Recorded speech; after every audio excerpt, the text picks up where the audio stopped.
Charles Boney is serving a 225-year prison sentence for the murders of Kim, Jill, and Brad Cam.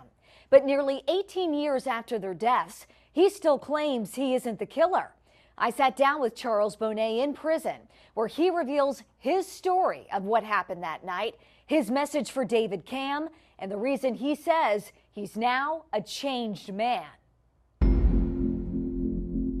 It's a horrific crime that still haunts our community. A mother and her children murdered in their Georgetown, Indiana garage on September 28, 2000. Then there were the trials and the acquittal. David Cam, a former Indiana state trooper, spent 13 years in prison. He was convicted twice of killing his wife Kim and their children, 7-year-old Brad and 5-year-old Jill. Both of those convictions were overturned.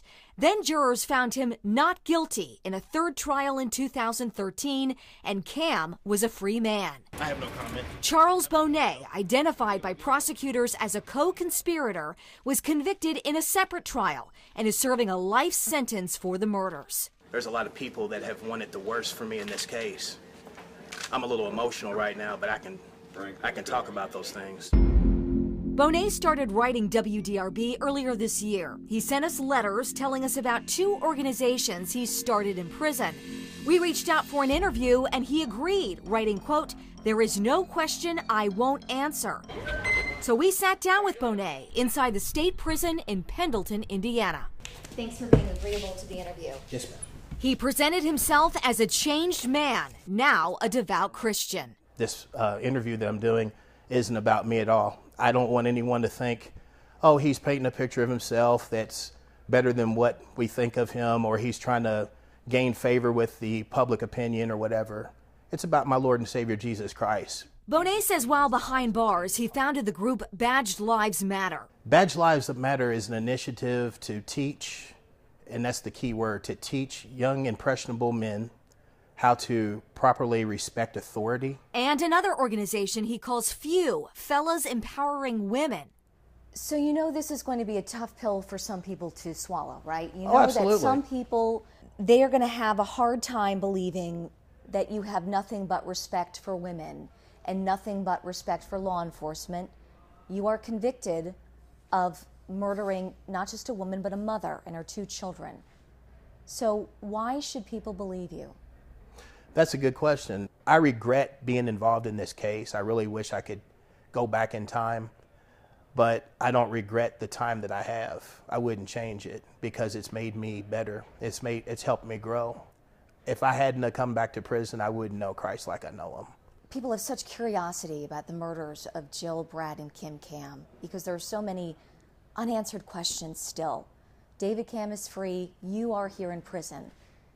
Can you tell us what happened on the night of September 28th, 2000, the night that Jill, Kim, and Brad Cam were murdered?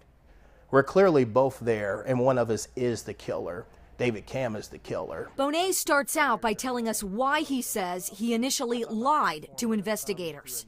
I didn't tell the truth about everything because I wanted to stay completely out of the mix. I didn't want to go back to prison. As I told them the truths about the story, they didn't believe it. So then I started just telling them things that I thought that they could believe. At the end of the day, I've told, I think, altogether like 5 different versions. So tell us now, what is the truth? What is the truth? On September 28th, I took a second untraceable weapon to the Cam residence. David Cam showed up. We were talking outside of his house. His wife, Kim Cam, and the 2 children, Brad and Jill, pulled up in I believe it was a black Bronco.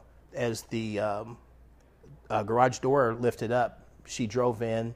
I seen her brake lights come on, and then he went into the garage, and then I heard arguing, and I heard a no, and then I heard a daddy no, and then I heard pop, pop, pop. My sweatshirt was not tucked under his son. He staged that. Kim Cam, his wife, was not undressed at all. I learned from television and in my discovery that someone had removed her pants. When you testified, you claimed that David Cam tried to turn the gun on you and the gun jammed. It either jammed or it was out of projectiles, out of bullets. And tell me how the shoes ended up on the Bronco, or how your palm print ended up on the Bronco. Well, I clearly leaned in to look to see the Brad and Jill.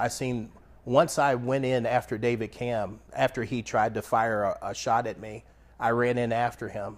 I remember tripping over shoes. I remember touching things. And then I heard him say, "You did this." And I heard him rummaging around in his house. And I just figured he was probably getting a weapon. And at the time, I didn't have my own weapon with me. So I beat feet. I got out of there.